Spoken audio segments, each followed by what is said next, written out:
Alo, România! Din partea mea, Costel Puștiu, să ridică cea mai frumoasă melodie din suflet pentru cumătru meu, pentru Adi Păpădie și pentru viața lui, pentru Madi. Spui că mă iubești de când te trezești, mă săruți pe frunte, îmi faci bucurii din ce în ce mai multe. Noaptea la piepății până s-or de zi și mă simt iubită. O dragoste cum oferi tu, nu oricine merită. Te iubesc cum n-a iubit nimeni vreodată.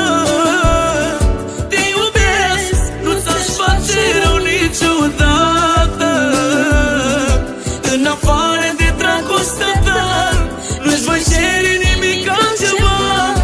Am să te iubesc câte zile voi avea.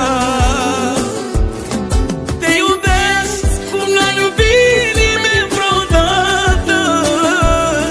Te iubesc, nu ți-aș face rău niciodată. În afară de dragostea ta nu-ți voi cere nimic altceva. Am să te iubesc câte zile voi avea.